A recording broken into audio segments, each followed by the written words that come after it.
All right, let's jump right in. We're talking about a book that's over 400 years old, but somehow it's also called the first modern novel. We're talking, of course, about Don Quixote by Miguel de Cervantes. This thing is a literary giant. It's shaped storytelling for centuries. And today, we're going to figure out why. Why does it still matter so much? I mean, think about that for a second. The best novel ever written. That's a huge claim, right? But it's one you hear all the time when people talk about Don Quixote. Literary critics, famous authors, so many of them put this book right at the very top. In fact, it's the most printed work in history, right after the Bible. So yeah, the reputation is absolutely massive. But is it deserved? And this is where we hit the big paradox of this book. On one side, you've got these incredible claims. It's the first modern novel, a total literary milestone. But on the other side, let's be real. For a modern reader, this thing can be a beast. We're talking over 900 pages. Some people say it gets repetitive. And yeah, some of the social politics are, from 400 years ago. It can feel like a pretty daunting challenge. So that brings us to the big question here. How does a book this old with all these challenges still have such a powerful grip on our imagination? What is the secret to its 400-year-old magic? Well, it all starts with a surprisingly simple and totally brilliant idea. Okay, so let's get into the story itself. On the surface, it's this epic, hilarious adventure. But underneath all that, it's a really deep dive into the human mind. And it's all kicked off by a guy who just loves books a little too much. The setup is just fantastic and so simple. You have this nobleman, Alonso Quixano, who reads so many books about knights and chivalry that, well, Cervantes says his brain dries up. He basically loses his sanity, renames himself Don Quixote de la Mancha, grabs a local peasant, the very practical Sancho Panza, to be his squire, and the two of them just head out on the road to right wrongs and find adventure in a world that has absolutely no idea what to make of them. And what comes next from that simple premise is just an absolute masterclass in comedy. This is probably the most accessible part of the book's genius, and it's a huge reason it's lasted so long. I mean, funny is funny, right? It doesn't matter what century you're in. And Cervantes isn't just a one-trick pony when it comes to jokes. He throws everything at the wall. You've got parody, mocking all those over-the-top chivalry novels. You've got brilliant, witty dialogue. There's so much irony packed in here. And yeah, he is not afraid to get his hands dirty with some good old-fashioned slapstick. And oh boy, when we say slapstick, we mean it. There's this one famous scene where Don Quixote makes what he calls a magic balsam that he's convinced can cure any injury. So he and Sancho drink it, and it makes them both vomit. Like, violently. They end up projectile vomiting all over each other. It's totally crude, it's physical, it's like a scene from some 17th century Three Stooges sketch. It's wild. But the humor isn't all physical. The dialogue is just genius. Take this quote. Don Quixote hears Sancho crying out from the bottom of a pit, but he can't see him, so he immediately assumes he's hearing a tormented soul in purgatory. And Sancho, ever the practical one, just yells back this perfectly logical and absolutely hilarious line.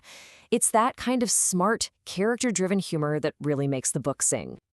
But here's the thing. If Don Quixote was just a bunch of jokes, we probably wouldn't still be talking about it 400 years later. Underneath all that comedy lies the book's truly profound core, this timeless conflict between our ideals and the cold, hard reality of the world. And this is really the engine that drives the whole story. Don Quixote looks at the world and sees it through the filter of his adventure books. So windmills? Nope, those are monstrous giants. A rundown inn? That's a grand castle. A local farm girl? She's the beautiful Princess Dulcinea. Meanwhile, Sancho Panza sees, well, he sees windmills, an inn, and a farm girl. That gap, that chasm between perception and reality, is where all the magic of the novel happens. And this whole clash is perfectly embodied in our two main characters. They've become this classic duo that you see copied everywhere in literature. You've got Don Quixote, tall, skinny, a hopeless idealist who's completely lost touch with reality. And then you have Sancho Panza, short, fat. His name literally means potbelly, and he's the pragmatic, down-to-earth voice of common sense. One is fueled by fantasy, the other is mostly fueled by his stomach. You know, what's so amazing is that Cervantes never wags his finger at either of them. He never tells you that Quixote's idealism is just dumb or that Sancho's realism is the right way to be. He just puts them both out there, lets them collide, and then he trusts us, the reader, to sort through the beautiful, the tragic, and the hilarious mess that follows. And because Cervantes refuses to give us any easy answers, the meaning of Don Quixote has basically been up for grabs for centuries.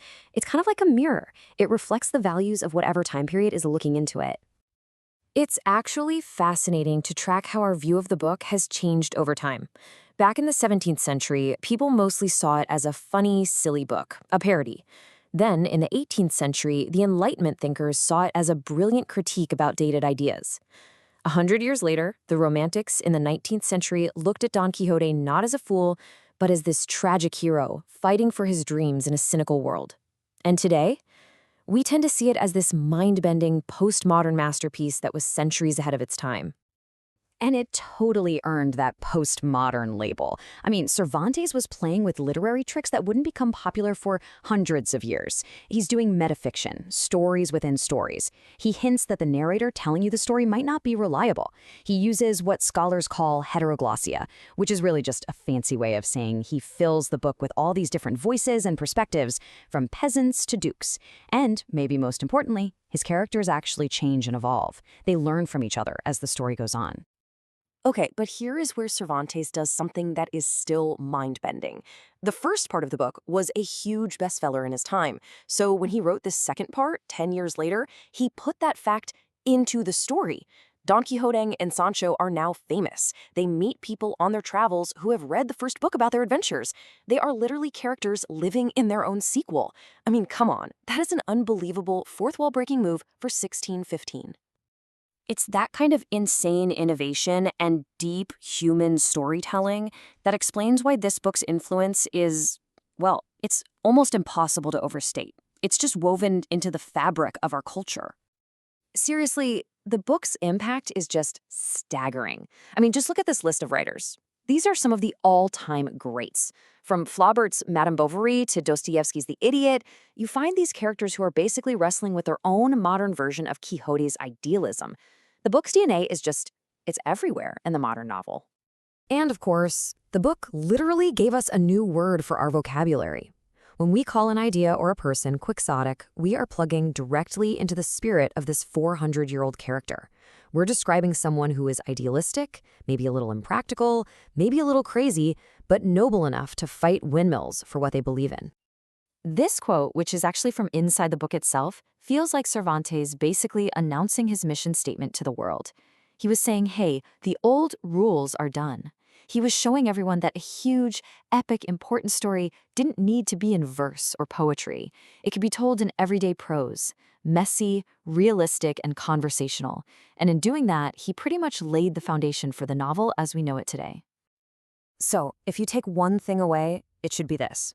Don Quixote endures because it's about something we all experience. That tragic, and often hilarious, struggle between the world as we wish it were and the world as it actually is. We all live in that gap, right? The gap between our dreams, our ideals, even our online profiles, and the messy reality we have to deal with every day.